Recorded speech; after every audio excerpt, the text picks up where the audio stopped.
चलो ताहले तेहेन दो आबो सम्पद बा जहां दो रिसोर्स बन मेताग काना नोआ सम्पर्के बाडायाबन। नोआ सम्पद बा रिसोर्स तो चेद काना ओना सम्पर्के गे तेहेन दो किछु तथ्य बाडायाबन आबो।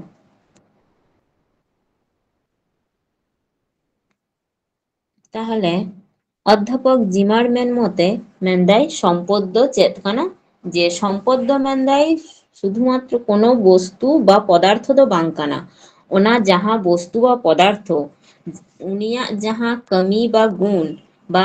उनी मध्य जहां कार्यकरी क्षमता बा शक्ति मेनाआ उना गेबन मेताग काना सम्पद। हय जदि आबो बन लिया जे दाग दो मिदटेन सम्पद काना चेदाग सम्पद बन मेताआ जे उना दाग चेद हुयुग काना आबोआग जेमन जीवी बांचाव दाय आबार आबोआग विभिन्न कमी करे काजरे लागाग काना आबो आबार नेलाबन कलकारखाना करे बा चाषबास दिक दिए विभिन्न क्षेत्रे काजरे लागाग काना। हय जे दाग रिना जहां गुण को माने उनाते आबोआग अभाव मेटाग काना हय जे आबो बन लैदा जे आबो ᱧᱩ रे व्यवहार दाबन जे दाग छाड़ा जेमन आबो बन लिया जे बांगबन बांचाव दाड़ेयाग काना उनका गे उना को झोतो क्षेत्रे जेमन दाग रिना हय जे व्यवहार उना जन्ने दाग मिदटेन सम्पद बन मेन दाड़ेया। ताहले सम्पद दो चेद काना सम्पद दो उन के बन मेताय काना जहां वस्तु बा पदार्थ गे उनिया जखन आया कमी रिना गुण बा आया व्यवहार को आबोआ सुविधा हुयुग काना जे आबोआ विभिन्न रकम अभावे मोचन दाय बा उना माध्यम ते आबो किछु आबोआ जहां दरकारी जिनिस को उना को जन्ने उना को हों बन व्यवहार दाड़ेया उना को क्षेत्रे गे उन समय आबो सम्पद बन जे कोनो जिनिस गे उन सम्पद बन मेताग काना। ताहले सम्पद दो चेद काना जे कोनो पदार्थ रिना गे मिदटेन कमी रिना शक्ति बा जहां दो आबोआ अभावे मोचनाय बा आबोआ जहां चाहिदा उना मेटावाय उना गे हुयुग काना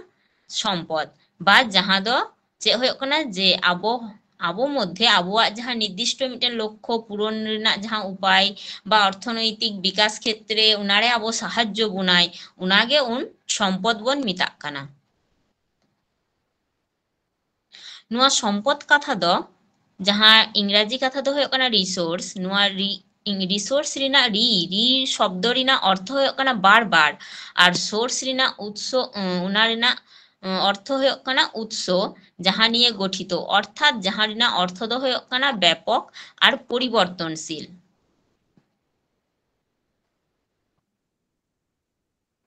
सम्पद रिना जेमन किछु वैशिष्ट्य जदि आबो बन नेला जे उपयोगिता बा अभाव मोचन रिना जहां क्षमता मेनाआ उनी गे आबो सम्पद हिसाब तेबन गण्य दाड़ेया बा लई दाड़ेया बन जे नुआ दो सम्पद काना। जेमन जहां मेनदाय जे जहान वस्तु व पदार्थ रिना गे जहां मानविक गुण होय दाड़ेया बा जहां नियम नीति बा आबो आबोआ जहां अभावे मेटावा उना गे सम्पद। जेमन मेनदाय जे सम्पद रिना अभाव पूरण रिना क्षमता दो हयतो सब समय दो समान बांग तहेना कोनो क्षेत्रे हयतो बेसी तहेना कोनो क्षेत्रे जेमन कम तहेना उनका लेदै जे उन्नततर जहां प्रजुक्ति उना माध्यम ते सम्पद रिना उपयोगिता बढ़ा जदि आबो बन नेला जे खनिज सुनुम जहां उना जदि बन नेला शुधुमात्र জ্বালানি तेल हिसाब ते लेदै जे लहाते दो व्यवहार तहे को किंतु विज्ञान रिना हय जे उन्नततर प्रजुक्ति नुआ को माध्यम व्यवहार करते चे हुयुग काना उना खनिज तेल खन गे विभिन्न रकम खनिज सम्पद जेमन आबो बन नामदा डिजेल केरोसिन रासायनिक सार नाइलन नुआ को जेमन आबो बन नेलदा नामदा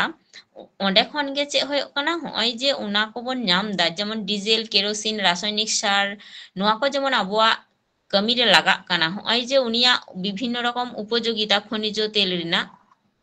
नुआ जे उपयोगिता हुयुग काना नुआ जन्ने गे जे चे हुयुग काना उनी दो आबो ठेन सम्पद हिसाब ते तहेन कानाय। तारपरे मेनदाय जे हर को मध्य नुआ ज्ञान तहे दरकार जे नुआ सम्पद चेका काते आबो व्यवहार आबन उना अंतत आबो बाडाई तहे दरकार ताहले खान गे उनिया उपकारिता बा उपयोगिता बा आबोआ अभाव मोचन क्षमता उना को आबो मिटाव दाड़ेया आबन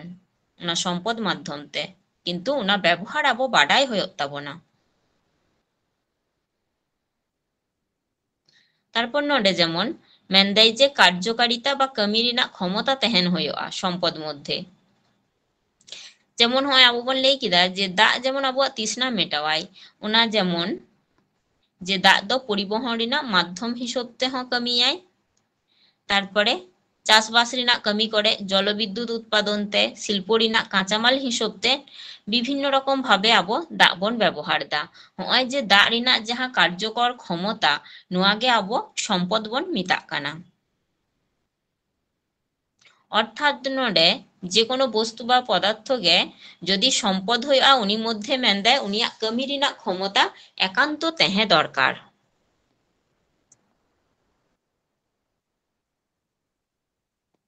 তারপরে প্রয়োগযোগ্যতা বা ব্যবহারযোগ্যতা হই রিনাক হো ক্ষমতা তেহে দরকার। সম্পদ রিনাক কার্যকারিতা উনগে মেনদায় বা ব্যবহৃত মানে হই রিনাক যাহা ক্ষমতা উনা মেনদায় অবশ্যই তেহে দরকার। যেমন মেনদাই যে মিটেন টাকা মুদ্রা রিনাক অর্থাৎ মিটেন পয়সা রিনাক যদি আবো বন মিট টাকা কয়েন কে যদি আবো মনে আবন যে উনা রিনাক যেমন বাড়িয়া দিক তেহেনা উনকাকে মেনদাই যে কোনো পদার্থ রিনাক গে ব্যবহার যত বেশি তেহেনা অন্ডে খন বিভিন্ন রকম জিনিস উৎপাদন কুড়াও গানোয়া বা ওনা দ্রব্য আহরণ সম্ভব গানোয়া।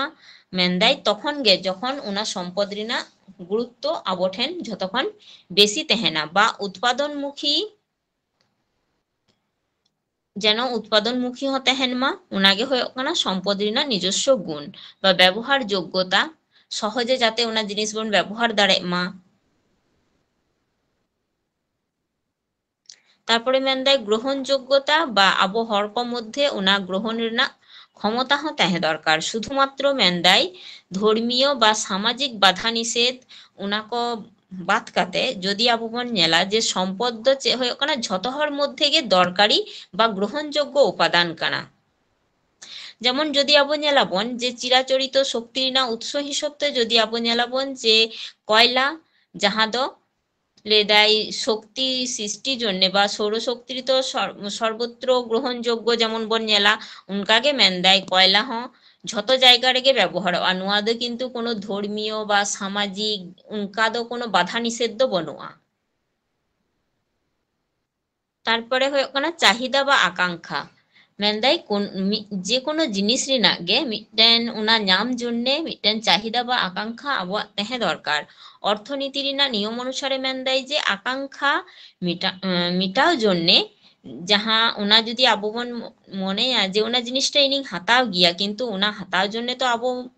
আবো ঠেন অর্থ তেহে দরকার বা ওনা কিরিং রিনাক যাহা আবো ঠেন কৌডি লাগা'a ওনা হো আবো ঠেন তেহে দরকার। নোয়া মেনদাই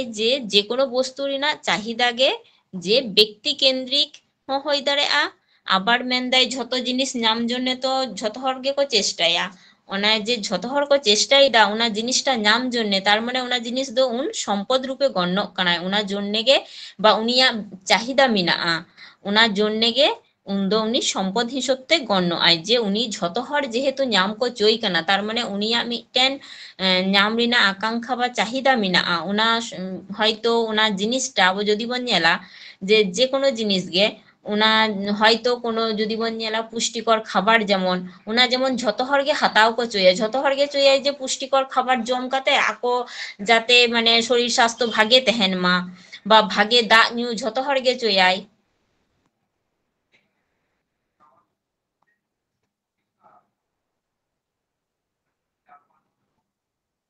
তারপরে অপচলিত হওয়া নড়ে মেনদাই যে অপচলিত হওয়া বলতে তো চে বোঝাক কানা যে কোনো মিটেন জিনিস হয়তো দীর্ঘদিন ব্যবহার কানা কিন্তু দীর্ঘদিন ব্যবহার পর ওনা জিনিস রিনাক ব্যবহার যোগ্যতা আবো বন নেলা যে আস্তে আস্তে কম চালা'a বা ওনা সম্পদ পুরাতন লেনখান বা আডি দিন হই লেনখান মারে লেনখান আবো বন নেলা ওনা রিনাক উন দো প্রয়োজনটা আডি কম ইদি'a আবো ঠেন। যদি আবো বন নেলা যে লৌহ ইস্পাত শিল্প রে মেনদাই যে যাহা কো জ্বালানি হিসেব তে হাতে কাঠ কয়লা ব্যবহার কান তেহে নিতার দো চে হয়ে কানা ওনা কাঠ কয়লা পরিবর্ততে চে হয়ে কানা যে কয়লা রিনাক ব্যবহার ধীরে ধীরে হয়ে কানা। ওনা যাহা লাহাতে দো যাহা সম্পদ হিসেব তে কাঠ কয়লা রিনাক ব্যবহার তেহে কানা ওনা যেমন নিতোগ দো আস্তে আস্তে আডি কম চালাক কানা।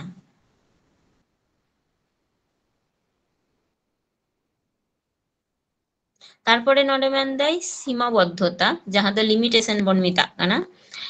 नुआ पृथिवी रे अडी रकम जिनिस गे आबोआ जहाँ को सम्पद हिसाब ते गण्यई दाबन उना को मेंदाई जे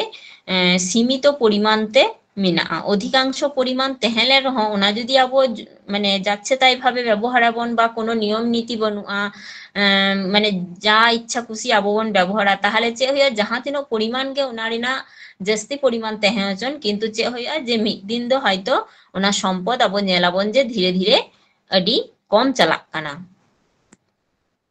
उनागे मेंदाई जे पृथिवी रे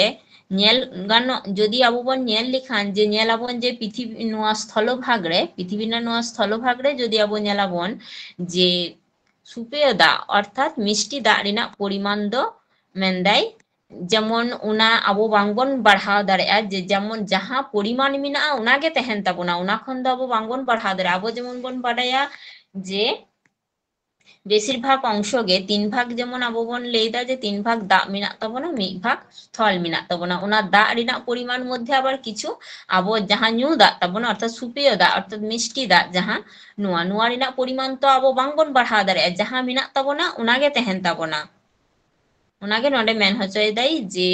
जहाँ परिमाण गे मेना ताबोना उना जुदी आबो जाच्छे ताई भावे व्यवहाराबन बा इच्छा खुशी व्यवहाराबन उना कारण तो जे कोनो जहाँ परिमाण आबोआ माने सीमाबद्धता मेना ताबोना बा तीनोटा परिमाण आबोआ जोगान मेना ताबोना उना खन जुदी आबो बेसी बन व्यवहारा उन दो हयतो बांग बन ᱧᱟᱢᱟ उनागे नोडे लई हचय दाई जे उना रेना परिमाण को व्यवहार रेना हो सीमाबद्धता आबोआ तहे दरकार ताबोन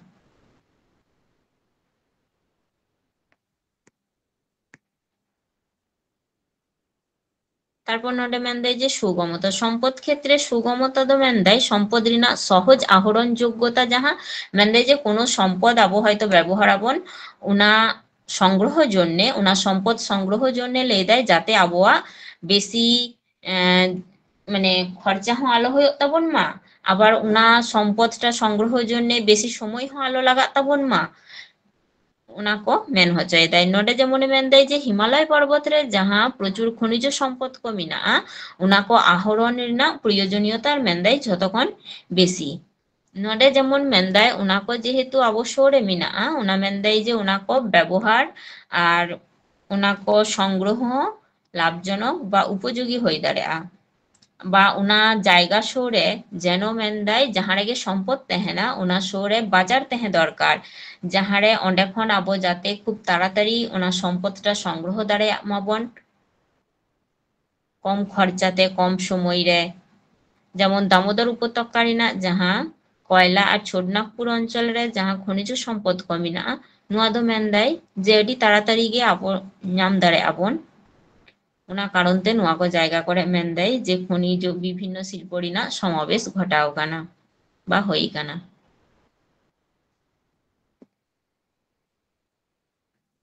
तारपर सम्पद उनको बन मेता कोआ जहाँ मध्य परिवेश मित्रता मेनाआ अर्थात जहाँ कदो परिवेश रेना कोनो बाई क्षतिया मेंदाई जे कोनो वस्तु बा पदार्थ गे शुधुमात्र जे आबोआ लाभजनक हईलेन खान गे हईना उना नेल लिखान दो बांग गानोआ लाभजनक हई संगे आबो परिवेश रेना जाते कोनो आलय क्षति मा बा कोनो दूषण बा दूषित नौका भाव आलो कोनो किछु आलो हयो मा मेंदाई तखन उनी आबो सम्पद बन मेन दाड़ेया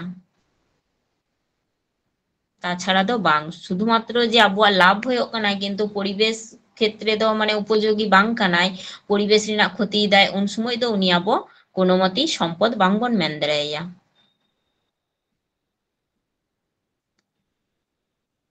तारपर नोडे मेंदाई जे जीवमंडल संरक्षण रेना क्षमता 1992 साल रे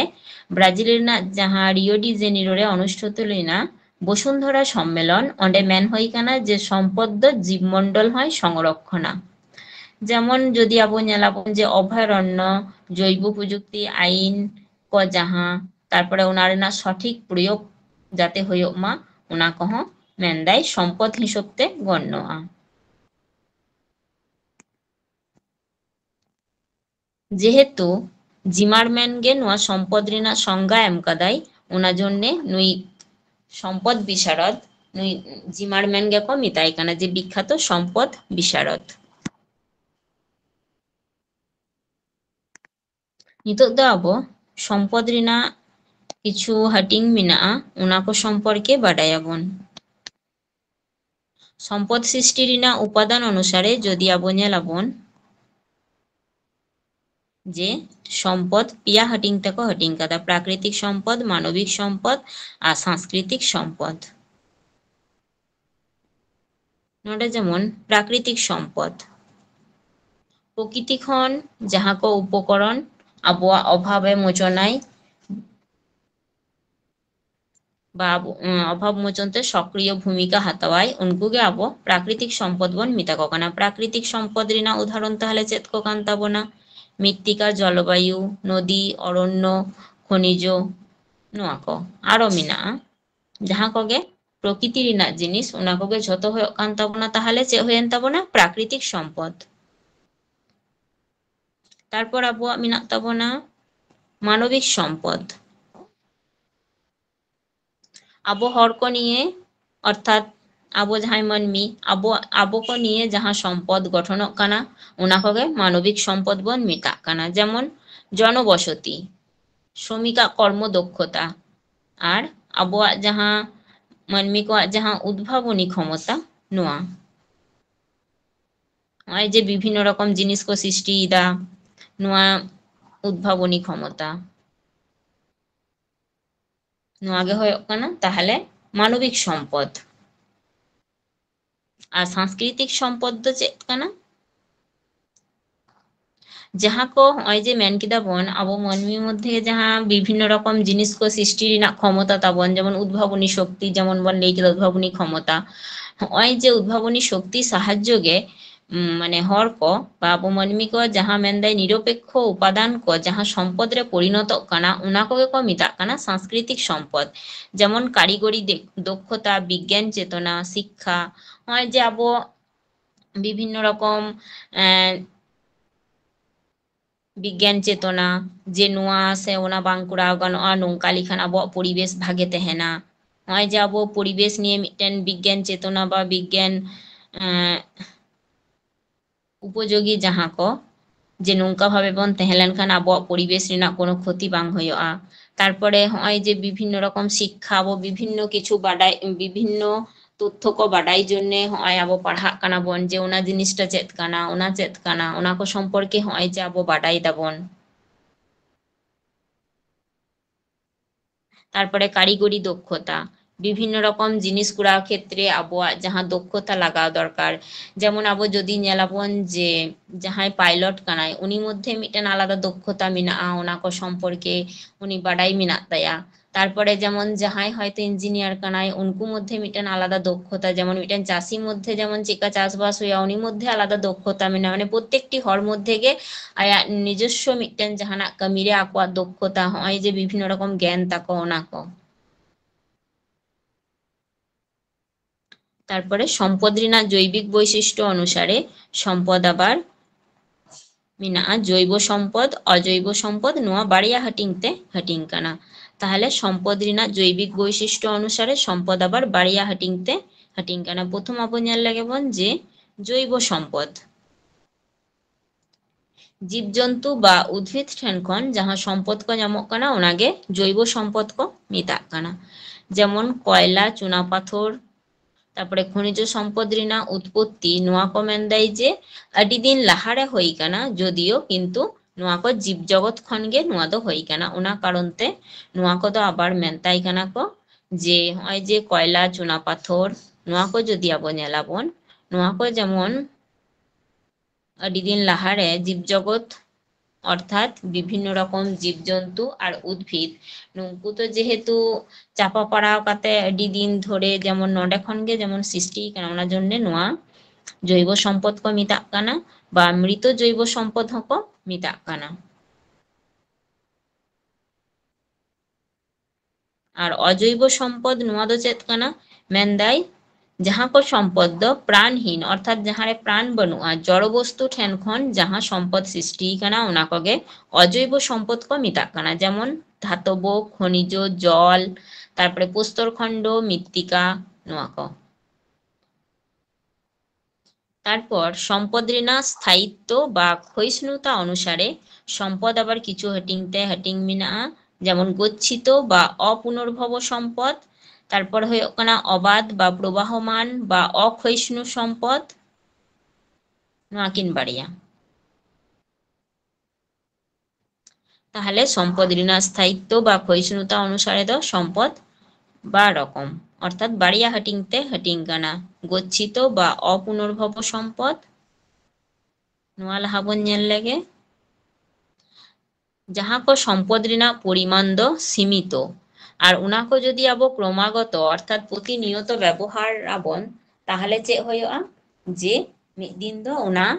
চাবা দাঁড়াᱜᱼᱟ, ᱚᱱᱠᱟᱱᱟᱜ সম্পদ ᱠᱚᱜᱮ ᱠᱚ ᱢᱮᱛᱟᱜ ᱠᱟᱱᱟ গচ্ছিত সম্পদ। ক্রমাগত ব্যবহার ফলে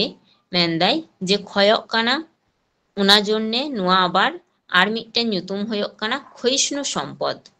অর্থাৎ আডি দিন যদি যাহা জিনিস গে আবো বন ব্যবহার ইদিয়া ওনা ক্ষয়য়া বা চাবা'a, নয় যে মেনদাই ক্ষয়ক কানা, ᱚᱱᱟ জন্যে ᱱᱚᱣᱟ ᱫᱚ আবার ᱠᱚ ᱢᱮᱛᱟᱜ ᱠᱟᱱᱟ ক্ষয়িষ্ণু সম্পদ। গচ্ছিত বা অপুনর্ভব সম্পদ গে আবার ক্ষয়িষ্ণু সম্পদ ᱠᱚ ᱢᱮᱛᱟᱜ ᱠᱟᱱᱟ। যেমন নন্ডে আবো যদি উদাহরণ হিসেবে নেলাবন যে কয়লা, খনিজ তেল, আকরিক লোহা, নোয়া ক যেমন আবোয়াগ গচ্ছিত মেনাক তাবনা, কিন্তু নোয়া ক বেশি ব্যবহার ফলে চেক হয়ে কানা, নোয়া ক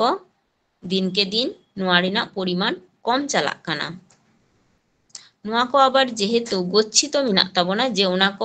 চাবা লেনখান উন্দো আবোয়াগ নোয়া ক সম্পদ রেনাক পরিমাণ আডি গে কমো'a, নোয়া আবার আবর্তনীয় গচ্ছিত সম্পদ হকো মেতাক কানা।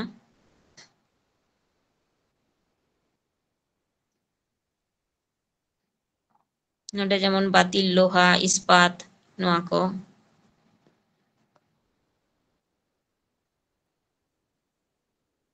তারপরে অবাধ বা প্রবাহমান বা অক্ষয়িষ্ণু সম্পদ,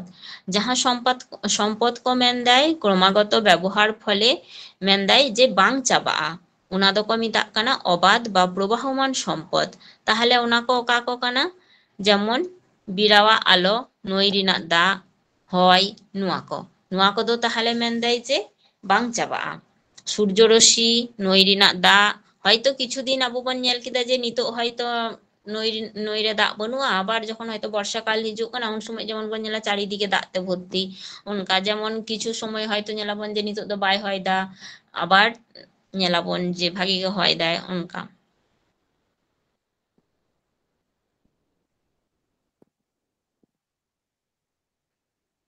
তারপরে নোডে মেনদাই যে কিছু কোনো প্রবাহমান সম্পদ কগে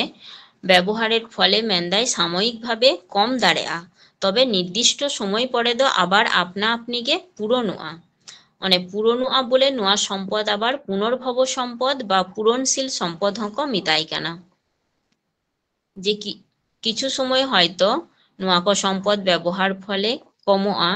কিন্তু মেনদাই নির্দিষ্ট সময় পরে যদি আবো ñেলাবন যে আপনা আপনি আবার পুরনো'a, ওনা জন্য নোয়া সম্পদ আবার যে সম্পদ ক মিতাই কানা যে পুনর্ভব সম্পদ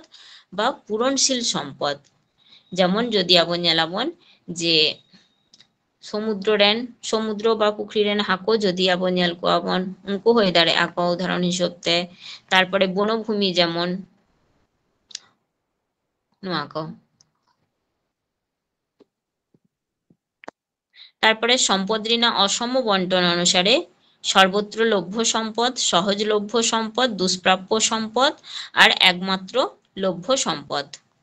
নোয়া পুনিয়া হাটিংতে হাটিং কানা সম্পদ রেনাক অসম বন্টন অনুসারে। তাহলে নিতো আবো বন ñᱮᱞ ᱞᱮᱜᱮ সর্বত্র লভ্য সম্পদ, অর্থাৎ ঝত জায়গা রেগে ওকা কো সম্পদ ñামো'a। যাহা কো প্রাকৃতিক সম্পদ মেনদাই নোয়া পৃথিবী রেনাক সর্বত্র গে ñামো'a, ওনাগে বন মেতাক কানা সর্বত্র লভ্য সম্পদ। যেমন বাতাস, সূর্যালোক, যদি আবো বন লিয়া যে আকাশ যাহা বন মেতাক কানা, নোয়া গোটা গে আবো বন ñeñama। তারপর সহজলভ্য,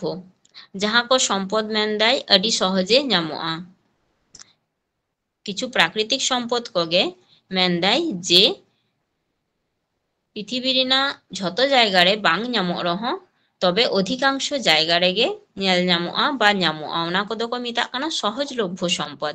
যেমন বনভূমি, কর্ষণযোগ্য জমি, নোয়া ক। তারপরে দুষ্প্রাপ্য সম্পদ কিছু প্রাকৃতিক সম্পদ মেনাᱜ তাᱵᱚᱱᱟ ᱡᱟᱦᱟᱸ ᱠᱚᱫᱚ ᱯᱨᱤᱛᱷᱤᱵᱤ ᱨᱮᱱᱟᱜ ᱥᱟᱢᱟᱱᱱᱚ ᱠᱚᱭᱮᱠᱴᱤ ᱫᱤᱥᱚᱢ ᱨᱮᱜᱮ ᱧᱟᱢᱚᱜᱼᱟ ᱚᱱᱟ ᱠᱚᱫᱚ ᱫᱩষ্প্রাপ্য সম্পদ ᱠᱚ ᱢᱮᱛᱟᱜ ᱠᱟᱱᱟ যেমন টিন ᱡᱟᱦᱟᱸ ᱫᱚ মালয়েশিয়া আর ইন্দোনেশিয়া বলিভিয়া ᱱᱚᱣᱟ ᱠᱚᱨᱮ ᱜᱮ ᱧᱟᱢᱚᱜᱼᱟ আর অভ্র যেমন ᱱᱚᱣᱟ ᱫᱚ ভারত ব্রাজিল আর আমেরিকা যুক্তরাষ্ট্র ᱱᱚᱰᱮ ᱜᱮ একমাত্র ᱧᱟᱢᱚᱜᱼᱟ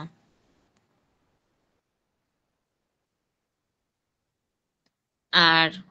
একমাত্র লভ্য সম্পদ যাহা প্রাকৃতিক সম্পদ ᱫᱚ ᱯᱨᱤᱛᱷᱤᱵᱤ ᱨᱮᱱᱟᱜ একমাত্র ᱢᱤᱫᱴᱮᱱ ᱡᱟᱭᱜᱟ ᱨᱮᱜᱮ ᱧᱟᱢᱚᱜᱼᱟ ᱚᱱᱟ ᱫᱚᱠᱚ ᱢᱮᱛᱟᱜ ᱠᱟᱱᱟ একমাত্র লভ্য সম্পদ যেমন ক্রায়োলাইট যাহা ᱫᱚ শুধুমাত্র গ্রিনল্যান্ড রেগে ᱧᱟᱢᱚᱜᱼᱟ সম্পদ ᱨᱮᱱᱟᱜ ᱱᱤᱛᱚᱜ ᱫᱚᱵᱚᱱ ᱧᱮᱞᱟ সম্পদ ᱨᱮᱱᱟᱜ মালিকানা অনুসারে সম্পদ আবার কিছু হাটিং তেকᱚ হাটিং কাদা যেমন ব্যক্তিগত সম্পদ সামাজিক সম্পদ জাতীয় সম্পদ আর সর্বজনীন সম্পদ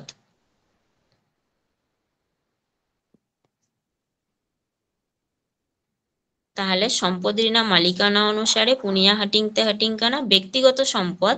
তাহলে ব্যক্তিগত সম্পদ ᱫᱚ ᱦᱩᱭᱩᱜ ᱠᱟᱱᱟ ᱢᱤᱫᱴᱮᱱ যে কোনো ব্যক্তি আয়াᱜ নিজস্ব যাহা সম্পদ ওনাগে ᱦᱩᱭᱩᱜ ᱠᱟᱱᱟ ব্যক্তিগত সম্পদ যেমন আয়াᱜ ওড়াᱜ ᱦᱩᱭ ᱫᱟᱲᱮᱭᱟᱜᱼᱟ আয়াᱜ ᱠᱷᱮᱛ ᱦᱩᱭ ᱫᱟᱲᱮᱭᱟᱜᱼᱟ বা আয়াᱜ শিক্ষাগত আয় তিনোটা পড়াও কানায় ওনা ᱫᱚ আয়াᱜ নিজস্ব ব্যক্তিগত বা আয় তিনোটা যে কোনো জিনিস সম্পর্কে আয়াᱜ তিনোটা জ্ঞান মেনাᱜ তায়া ওনা ᱠᱚ ওনা ᱫᱚ আয়াᱜ নিজস্ব ব্যক্তিগত সম্পদ কানা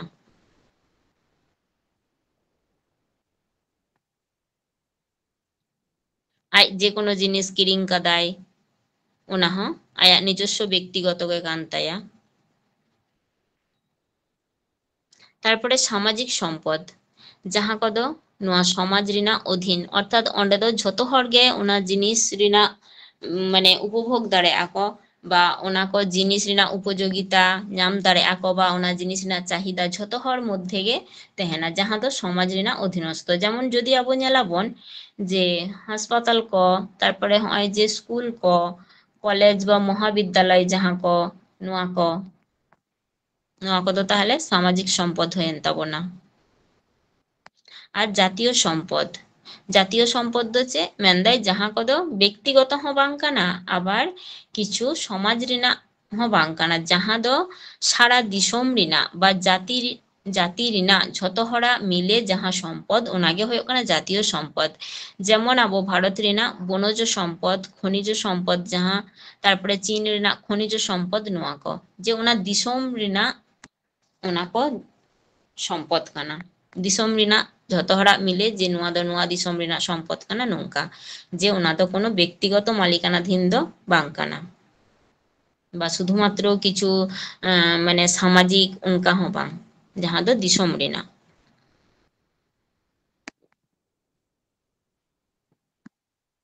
তারপরে যেমন সর্বজনীন সম্পদ যাহা কো সম্পদ মেনদাই যে কোনো ব্যক্তি হো বাং কানা আবার কোনো ব্যক্তি বা জাতি বা কোনো দিশম রিনা নিজস্ব সম্পদ হো বাং কানা ওনা দো ঝত্ত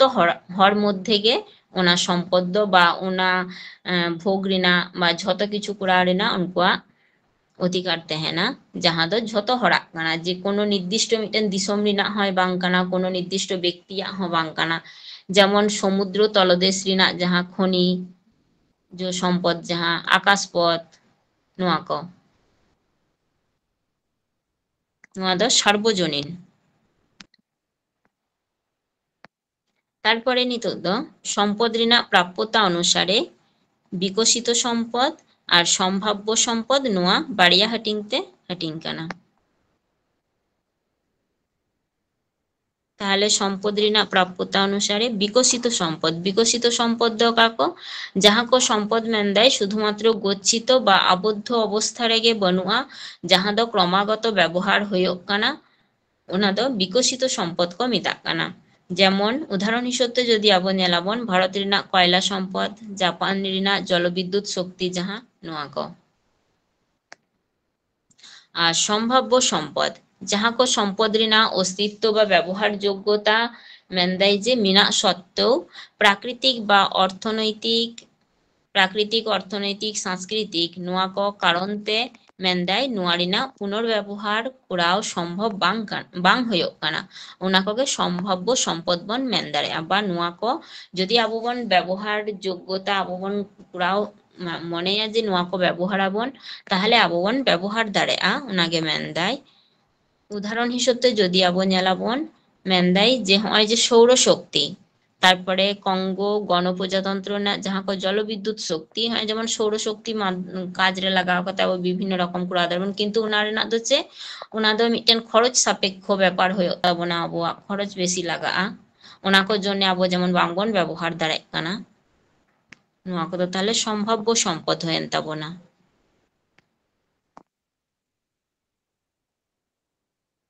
ᱢᱮᱱᱫᱟᱭ ᱟᱵᱚ ᱵᱷᱟরত ᱨᱮ যেমন উল্লেখযোগ্য কিছু সম্পদ ᱠᱚ ᱢᱮᱱᱟᱜ ᱛᱟᱵᱚᱱᱟ, ᱚᱱᱟ ᱢᱚধ্যে বিভিন্ন প্রকার খনিজ মেনাᱜ ᱛᱟᱵᱚᱱᱟ, যেমন তারপর মেনাᱜ ᱛᱟᱵᱚᱱᱟ কয়লা, লৌহ আকরিক, ম্যাঙ্গানিজ, লিথিয়াম, অভ্র, বক্সাইট, ক্রোমাইট, আরো প্রাকৃতিক গ্যাস, হীরা, নোয়া ক। তবে মেনদাই আরো উল্লেখযোগ্য পরিমাণতে যেমন ᱫᱟᱜ ᱱᱚᱣᱟ ᱦᱚᱸ ᱢᱤᱫᱴᱮᱱ ᱥᱚᱢᱯᱚᱫ ᱠᱟᱱ ᱛᱟᱵᱚᱱᱟ, বনজ সম্পদ, তারপরে বিভিন্ন রকম কৃষিজ যাহা কৃষি ক্ষেত ᱠᱚ ᱢᱮᱱᱟᱜ ᱛᱟᱵᱚᱱᱟ, ᱱᱚᱣᱟ ᱦᱚᱸ যেমন কৃষিজ সম্পদ কান তাবনা।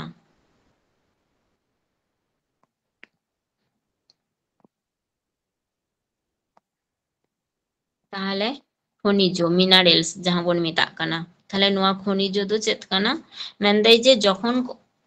কিছু মৌলিক উপাদান কো প্রাকৃতিক উপায়তে গঠনক কানা বা যৌগিক পদার্থ দিয়ে হো গঠনক কানা, উন সময় উনকু দো খনিজ বন মেতাকো কানা। অর্থাৎ খনিজ দো চেদ হয়ুগ কানা দুই বা ওনা খন বেশি বাড়িয়া বা ওনা খন বেশি মৌলিক পদার্থ রেনাᱜ সমন্বয়তে গঠনক কানা। তবে কিছু কিছু খনিজ কো আবো ᱧᱮᱞ লেখান বন যে ওনা কো দো আবার মিদᱴᱮᱱ গে মৌল দিয়ে হো গঠনক কানা। ভূত্বক রেনাᱜ আডি ভিতরি রে যদি আবো ᱧᱮᱞᱟᱵᱚᱱ যে অᱸᱰᱮ ᱠᱷᱚᱱ খনিজ কো যে রাকাব হয়ুগ কানা ব্যাপক অর্থে বা বিভিন্ন প্রকার যদি আবো ᱧᱮᱞᱟᱵᱚᱱ যে বিভিন্ন প্রকার শিলা রেনাᱜ উপাদান কগে হয়ুগ কানা মিদᱴᱮᱱ খনিজ। অনে যে আবো মেন কিদাবন যে দুই বা অর্থাৎ বাড়িয়া বা ওনা রেনাᱜ বেশি মৌলিক পদার্থ নিয়ে হো খনিজ গঠন দাড়েয়া, আবার মিদᱴᱮᱱ একক মৌল দ্বারা হো অর্থাৎ মিদᱴᱮᱱ গে মৌল দিয়ে হো খনিজ গঠন দাড়েয়া। মিদᱴᱮᱱ গে মৌল দিয়ে যাহা কো খনিজ গঠনক কানা, যেমন যদি আবো ᱧᱮᱞᱟᱵᱚন যে হীরা, সোনা, তামা, ওনা কো।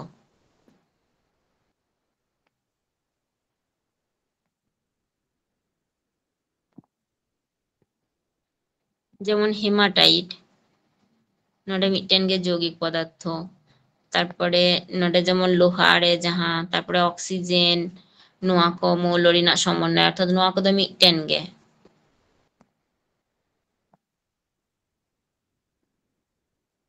ভূত্বক রে প্রাপ্ত খনিজ পদার্থ যাহা কো ᱧᱟᱢᱚᱜᱼᱟ, মেনদাই 90টি কে স্বাভাবিক মৌলিক উপাদান বা বাড়িয়া বা ওনা খন বেশি রাসায়নিক উপাদান যাহা কো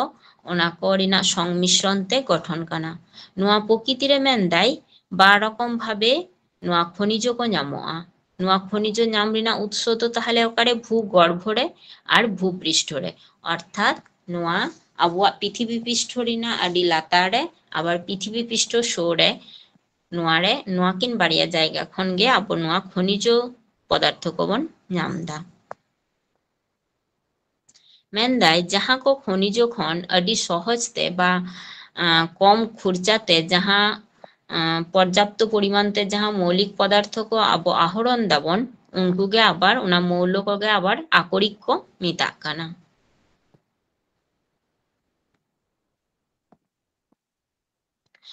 প্রকৃতিরে নোয়া ঝত আকরিক গে মেনদাই যে হাসা, বলি বা অন্যান্য অপ্রয়োজনীয় দ্রব্যাদির সাথে মিশা তাহেন কানা। সাধারণত বাড়িয়া পদ্ধতিতে মেনদাই ওই যে বিভিন্ন রকম খনিজ কো মেনাগᱼᱟ, ওনার মধ্যে তো ধাতু অধাতু কো মেনাগᱼᱟ, ওনা কো মেনদাই বাড়িয়া পদ্ধতিতে নিষ্কাশন হয়ুগ কানা। যেমন কার্বন বিজারণ পদ্ধতি, অর্থাৎ যাহা রেদো উচ্চ তাপ কো এম দা, আর তড়িৎ বিশ্লেষণ পদ্ধতি, নোয়া বাড়িয়া পদ্ধতি মেনাগᱼᱟ। তাহলে ধাতু দো ওকা বন মেতাগ কানা, ধাতু দো হয়ুগ কানা ওনা কো মৌলিক পদার্থ গে যাহা দো কেটেজ গিয়া, চকচকোগᱼᱟ বা কারেন্ট রেনাᱜ কারেন্ট আর তাপ ᱨᱮᱱᱟᱜ ᱢᱮᱱᱫᱟᱭ সুপরিবাহী আর ধাতু ᱠᱚ ইলেকট্রন ত্যাগ ᱠᱟᱛᱮ ᱢᱮᱱᱫᱟᱭ ধনাত্মক আয়ন অর্থাৎ ক্যাটায়ন রে পরিণতᱚᱜ ᱠᱟᱱᱟ আর ওনার মধ্যে ধাতব বন্ধন ᱧᱮᱞᱚᱜᱼᱟ ওনা কদো ধাতু কানা তাহলে যাহা দো কেটে গিয়া চকচকোয়া বা যাহা মধ্যে কারেন্ট রিনা কারেন্ট প্রবেশ দাঁড়ায় অর্থাৎ সুপরিবাহী ওনা কগে তাহলে ধাতু বন মিতা কানা নোয়া ধাতু আবার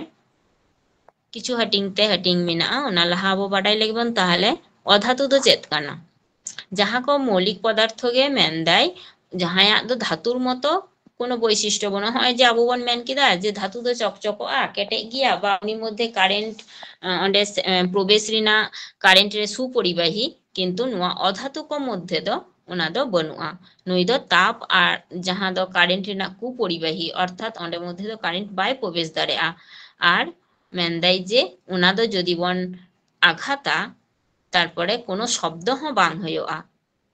শুধুমাত্র নুঙ্কুয়াক দো চেদ তেহেনা অধাতু মধ্যে দো গলনাঙ্ক আর স্ফুটনাঙ্ক তেহেনা উদাহরণস্বরূপ যদি আবো নেলাবন যে অধাতু যাহা কো যেমন hydrogen oxygen nitrogen carbon sulphur phosphorus তারপরে হ্যালোজেন মৌল কো যাহা যেমন মিনাক তাবনা তারপরে নিষ্ক্রিয় গ্যাস কো যেমন হিলিয়াম নিয়ন আর্গন জেনন ক্রিপ্টন নোয়া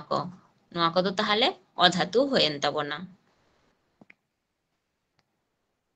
নিতোগ দো আবো নেল লেগে বন ধাতু রিনাক প্রকারভেদ ধাতু যেমন মৌলিক ধাতু রিনা উদাহরণ হিসেবে যদি আবো নেলাবন লোহা তামা সোনা রূপা নোয়া কো অর্থাৎ নোয়া কো দো শুধুমাত্র মিটটেন গে উপাদান তেহেনা তারপরে সংকর ধাতু যাহা কদো মেনদাই বাড়িয়া বা উনা খন বেশি ধাতু নিয়ে গঠন কানা যেমন যদি আবো নেলাবন যে পিতল দো চে নিয়ে গঠন কান তাবনা তামা আর দস্তা নোয়া কিন বাড়িয়া মিশা কাতে চে তৈরি কান তাবনা পিতল স্টেনলেস স্টিল যদি আবো নেলাবন নোয়া রে দো চে উপাদান কো মিনাক তাবনা লোহা মিনাক তাবনা ক্রোমিয়াম মিনাক তাবনা নিকেল মিনাক তাবনা তাহলে নোয়া কদো চে হয় যে পিয়া ধাতু নিয়ে গঠিত কান তাবনা স্টেনলেস স্টিল আর নডে তামা আর দস্তা মিশা কাতে পিতল তৈরি কান তাবনা তাহলে নোয়া কদো হয়ক কান তাবনা সংকর ধাতু অর্থাৎ মিটটেন খন বেশি ধাতু নিয়ে গঠন কান তাবনা আরো আবার মিনাগᱼᱟ মেনদাই যে অ্যালয় বা সংকর ধাতু যাহা কো মেনদাই বাড়িয়া বা উনা রিনাক বেশি ধাতু রিনাক মিশ্রণ যাহা মধ্যে দো নতুন বৈশিষ্ট্য বা উপাদান তৈরি কানা ওনা জন্য ওনা কদো সংকর ধাতু বন মিতাক কানা যেমন উদাহরণ হিসেবে নোয়া গে হই দাঁড়ায় হইওয়া পিতল যেমন স্টেনলেস স্টিল নোয়া কো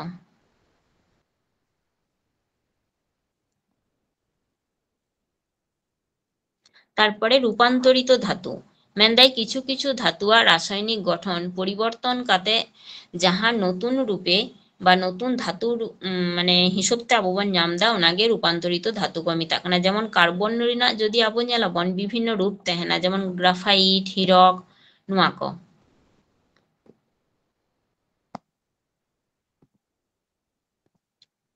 মেনদাই বাড়িয়া বা ওনা খন বেশি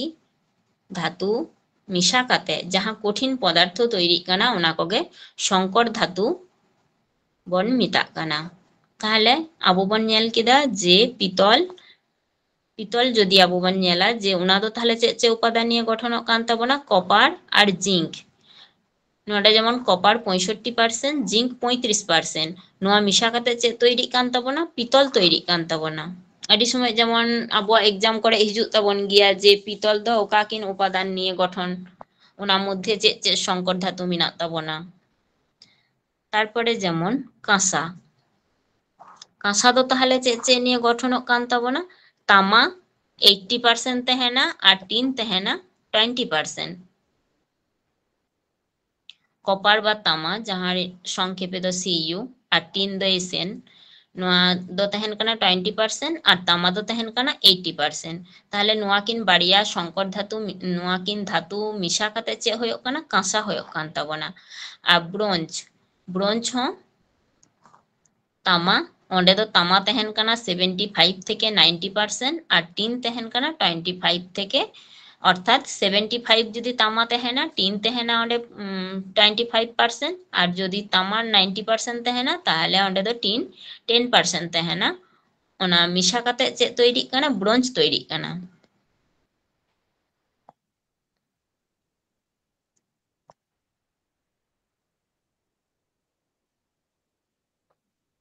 তারপর নডে যদি আবো নেলাবন অ্যালুমিনিয়াম ব্রোঞ্জ যাহা নোয়া মধ্যে আবার তামা তাহেন কানা অ্যালুমিনিয়াম তাহেন কানা ওনা মিশা কাতে তৈরি কানা অ্যালুমিনিয়াম ব্রোঞ্জ তারপরে যদি আবো নেলাবন যে জার্মান সিলভার মধ্যে তাহলে চে চে ধাতু को মিনা তাবনা তামা মিনা তাবনা 50% দস্তা 30% আর নিকেল তাহেনা 20% নোয়া को তাহলে মিশা কাতে চে হয়ে কানা জার্মান সিলভারে তাহলে তামা দস্তা নিকেল নোয়া को পিয়া উপাদান তাহেন কান তাবনা তারপরে যদি আবো নেলাবন ডুরালুমিন নোয়া রে দো চে তাহেন কানা অ্যালুমিনিয়াম তাহেন কান তাবনা 95% তামা 4% मैग्नीशियम तहन काना 0.5% मैंगानीज तहन काना 0.5% अर्थात नोआ डुरालुमिन रे उपादान को होयो कान ताबोना एलुमिनियम तामा मैग्नीशियम मैंगानीज नोआ पुनिया उपादान एलुमिनियम तामा मैग्नीशियम मैंगानीज नोआ को मिशा काते डुरालुमिन तैरी काना नोआ हो मिदटेन संकर धातु काना तारपरे मैग्नेलियम তাহলে নোয়া মধ্যে চে মিনা অ্যালুমিনিয়াম মিনা 98% ম্যাগনেসিয়াম 2% অর্থাৎ অ্যালুমিনিয়াম আর ম্যাগনেসিয়াম মিশা কাতে দো হয়ো কানা ম্যাগনেলিয়াম আর স্টেনলেস স্টিল নোয়া রে লোহা মিনা 74% অর্থাৎ 74% ক্রোমিয়াম মিনা 18% নিকেল মিনা 8% অর্থাৎ স্টেনলেস স্টিল রে দো पिया उपादान तहन काना लोहा क्रोमियम और निकेल और मुद्रा धातु अर्थात जहाँ पैसा टाका जहाँ कॉइन को तैरी कान ताबोना उना को मध्य दो चेक तहन काना सीसा तहन काना 75% एंटीमनी और तामा मुद्रा धातु रे दो ताहले सीसा एंटीमनी और तामा नुआ को पिया उपादान तहन काना और नाइक्रोम नोआ रे दो चे उपादान को तहन काना निकेल लोहा और क्रोमियम और गान मेटल जहाँ नोआ रे दो तामा और टीन दस्ता नोआ को पिया उपादान तहन काना ताहले धातु रिना वैशिष्ट्य आबो नेल लेगे बन धातु दो चिका नेलोआ जे चकचके और धातु आघात लिखान चिका शब्दोआ धातु आघात लेखान उना रेना शब्द मिना जे ठंग ठंग काते जेमन आबो आवाज धातु जदि बन दाला बन नेलाबन जे उनका साडेया तबे मेनदाय जे व्यतिक्रम मिना जहाँ एंटीमनी धातु मध्य जहाँ एंटीमनी मिना एंटीमनी धातु उना दो किन्तु मेनदाय आघात लिखान दो उनका शब्द बांग होयोआ और धातु मध्य दो अति सहजेगे ताप विद्युत चलाचल और प्रसार धातु दो प्रसारणशील और नमनीय जेमन मेनदाय जे तामा अधिक आघात सह मेनदाय अधिक घात मिना उना कारणते मेनदाय जे वैद्युतिक तार तैरी रे नोआ तामा व्यवहार ताबोना ताहले तामा आबो बाडायाबन जे कारेंट इये रे काजरे लागाआ कारेंट रिना तार को तैरीते तारपरे मेनदाय नोडे सोडियम धातु जहाँ उना दो जदि आबो बन नेला उना रिना आलो दो चेक लिखा होयोआ जे उना रिना आलो अर्थात शिखा उना दो उज्जवल सोनाली बा हलुद वर्ण होयोआ और कैल्शियम धातु रिना दो मेनदाय इटोर लिका इटोर रिना जेमन रंगटा जेमन लाल टाइप होयोआ मेनदाय उनका रंग नेलो और पोटासियम धातु रिना आलो दो मेनदाय जदि ताप उनारे बन प्रयोगा ताहले उना दो बेगुनी वर्ण रिना और तामा दो नीलाभ सबुज वर्ण और जतक्षण मूल्यवान धातु दो होयो कान ताबोना प्लैटिनाम और अने जे आबो आबार लेई गियाबन যে সোনা মধ্যে যেমন को लई गया যে 24 ক্যারেট সোনা तहना অর্থাৎ ওনা সোনারে হচ্ছে যে কোনো খাদ বাং तहना অর্থাৎ বিশুদ্ধ সোনা কানা ওন্ডে মধ্যে হচ্ছে যে 99% মানে আডি বেশিরভাগ টাগে ᱧᱮᱞᱚᱜᱼᱟ যে ওন্ডে দো সোনা অর্থাৎ খাঁটি সোনাটা মেনাᱜᱼᱟ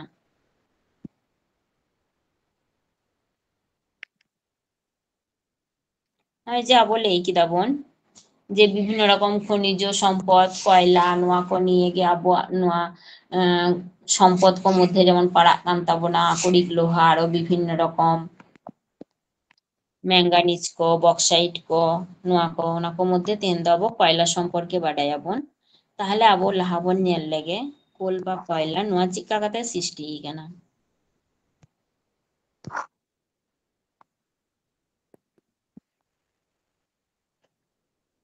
মেনদাই বহু কোটি বছর লাহারে নোয়া পৃথিবীরে মেনদাই উদ্ভিদ আর প্রাণী কোয়া দেহাবশেষ ভূমিকম্প হই দাঁড়ায় বা ইটা অন্য কোনো কারণতে বা ধস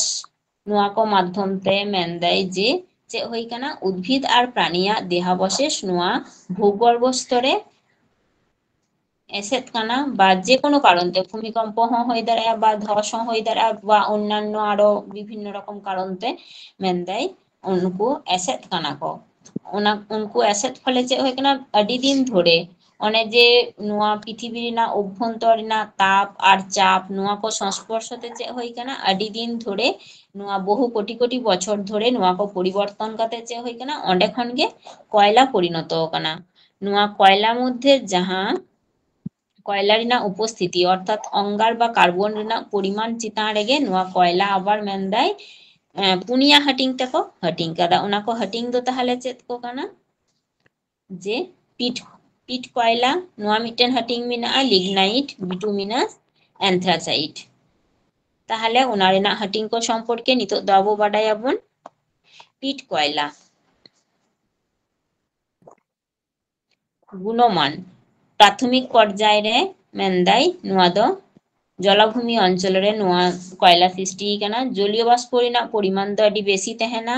আর নোয়া রিনা রং দো চেদ লিকা মেনদাই বাদামি রং রিনা উদ্ভিদের আঁশযুক্ত বাদামি রং আর নোয়া রে দো কার্বন রিনা পরিমাণ তিনোক তহেনা 30% খন হ কম তহেনা আর তাপ উৎপাদন ক্ষমতা চেদ লিকা নোয়া রিনা আডি কম তহেনা মেনদাই তবে নোয়া যদি আবো বন রাপাগা তাহলে চেদ ᱧᱮᱞᱚᱜᱼᱟ যে প্রচুর ধোঁয়া উৎপন্ন নোয়া মধ্যে দো আর নোয়া রিনা ব্যবহার দো চেদ লিকা নোয়া রিনা ব্যবহার দো প্রায় বাং বনুক লিকা গে মেনদাই তবে কোনো কোনো ক্ষেত্রে দো সাহান হিসেবতে অর্থাৎ জ্বালানি হিসেবতে নোয়া ব্যবহারোয়া তাহলে কার্বন রিনা পরিমাণ নোয়া দো 30% খন হ কম অর্থাৎ যদি আবো ᱧᱮᱞᱟᱵᱚᱱ নোয়া দো নোয়া কয়লা দো চে যতক্ষণ মানে উনোটা বাং ভাগিয়া উনকান টাইপ কয়লা কান তাবোনা নোয়া পিট কয়লা দো তারপর লিগনাইট নোয়া পিট অপেক্ষা দো অর্থাৎ পিট কয়লাগে হয়ে কান তাবোনা যতক্ষণ অর্থাৎ যতক্ষণ নিকৃষ্ট মারি না যদি বন ᱧᱮᱞᱟ যে ওনা কয়লাগে যতক্ষণ কার্বন পরিমাণ যেহেতু কম যাহা কয়লাগে কার্বন পরিমাণটা জাস্তি পরিমাণতে তহেনা ওনা কয়লাগে যতক্ষণ ভাগে কয়লা আর যাহারে কার্বন পরিমাণটা যতক্ষণ কম তহেনা ওনা কয়লা দো উনো বাং ভাগেয়া তাহলে ওনা পিট কয়লা খন নোয়া লিগনাইট কয়লা দো মেনদাই কটি উন্নত গিয়া আর জলীয় বাষ্প পরিমাণ নোয়া রে দো মেনদাই যে কম তহেনা আর নোয়া হ বাদামি রং রিনা গে কয়লা কানা আর কার্বন পরিমাণ নডে দো তিনোটা তহেনা যে 30 খন 50% পর্যন্ত নডে কার্বন পরিমাণ তহেনা আর তাপ উৎপাদন ক্ষমতা দো চেদ লিকা মেনদাই ওনা পিট কয়লা যাহা ওনা খন দো বেশি আর নোয়া হ কিন্তু রাপাক লিখান মেনদাই যে আডি ধোঁয়া গে উৎপন্ন আর নোয়া রিনা ব্যবহার দো মেনদাই পিট কয়লা রিনা ব্যবহার যেমন বাং বনুক লিকাগে শুধুমাত্র জ্বালানি হিসেবতে ব্যবহারোয়া কিন্তু নোয়া দো মেনদাই নোয়া রিনা ব্যবহার দো ওনা কয়লা খন দো বেশি গিয়া গ্যাস আর তাপবিদ্যুৎ উৎপাদন রে নোয়া কয়লা ব্যবহারোয়া তাহলে গ্যাস আর তাপবিদ্যুৎ উৎপাদন রে নোয়া লিগনাইট কয়লা ব্যবহারোয়া तारपर मेनाक ताबोना बिटुमिनास कयला ᱱᱚᱣᱟ ᱫᱚ ᱢᱮᱱᱫᱟᱭ ᱩন্নত মান ᱨᱮᱱᱟᱜ ᱟᱨ ᱩᱱᱟᱹᱜ ᱵᱟᱝ ᱠᱮᱴᱮᱡ ᱟᱨ ᱱᱚᱨᱚᱢ ᱯᱨᱚᱠৃতি ᱨᱮᱱᱟᱜ ᱠᱚᱭᱞᱟ ᱠᱟᱱᱟ ᱡᱷᱚᱛᱚ ᱠᱷᱚᱱ ᱵᱮᱥᱤ ᱯᱚরিমাণ তে ᱢᱮᱱᱫᱟᱭ ᱱᱚᱣᱟ ᱥᱮᱱᱤ ᱨᱮᱱᱟᱜ ᱠᱚᱭᱞᱟ ᱜᱮ ᱧᱟᱢᱚᱜᱼᱟ ᱱᱚᱣᱟ ᱨᱮᱱᱟᱜ ᱵᱮᱵᱚᱦᱟᱨ ᱡᱷᱚᱛᱚ ᱠᱷᱚᱱ ᱵᱮᱥᱤ ᱜᱮᱭᱟ জলীয় বাষ্প রেনাক পরিমাণ মেনদাই আডি গে কম 15 ᱠᱷᱚᱱ 30% মতো আর নোয়া রেনাক রং দো চেদ লিকা হেঁদে রং রেনাক আর কার্বন তেহেনা তিনোক পরিমাণ তে নডে দো তেহেনা 50 ᱠᱷᱚᱱ 85% আর তাপ উৎপাদন ক্ষমতা চেদ লিকা মেনদাই যে বিটুমিনাস কয়লা খন নোয়া মানে মেনদাই যে উৎপাদন ক্ষমতা আডিটা বেশি তেহেনা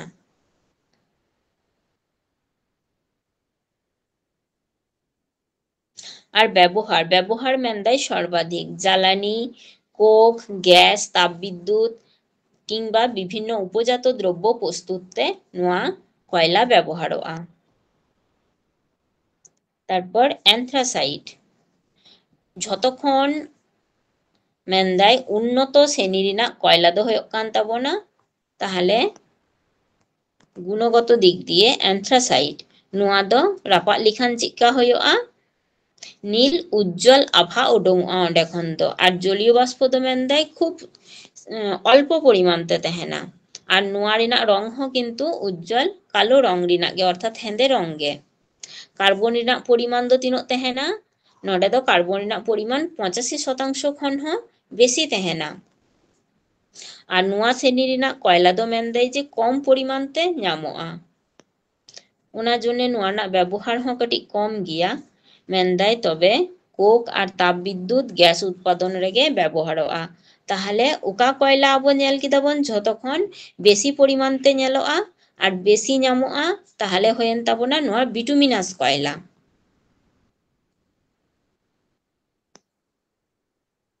যেহেতু নোয়া দো বেশি পরিমাণ তে ᱧামᱚᱜᱼᱟ নোয়া রেনাক ব্যবহার হো সর্বাধিক অ্যান্থাসাইট কয়লা যেমন ভালে গিয়া তবে নোয়া রেনাক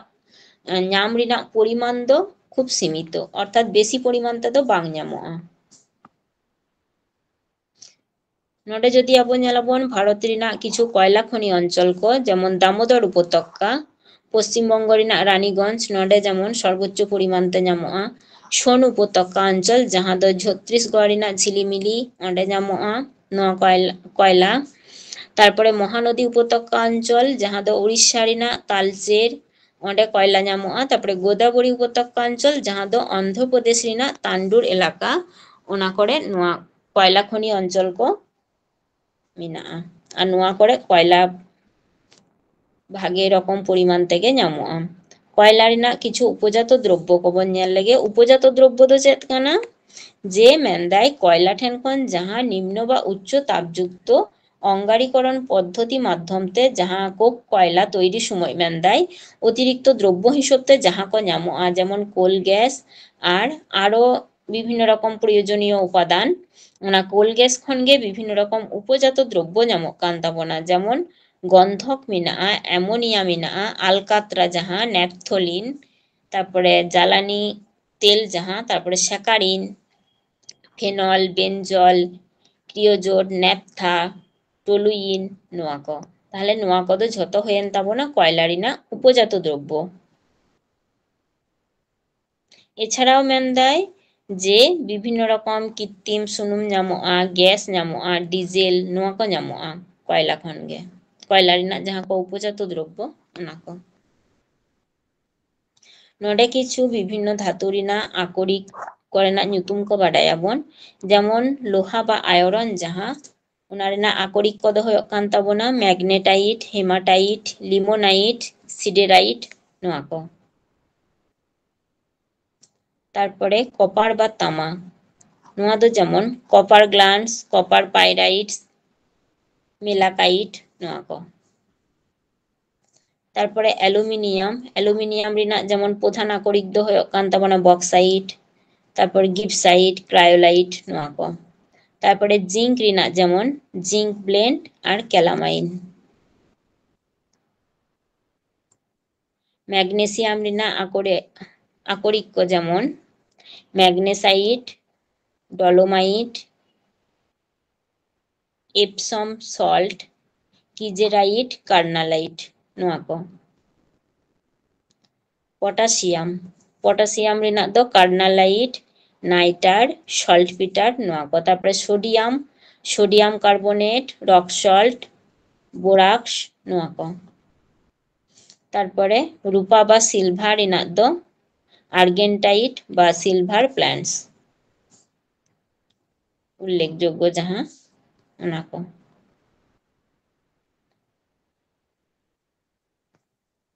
चलो ताहले तेहेना क्लास दो नोंडे गे मुचादाबोन।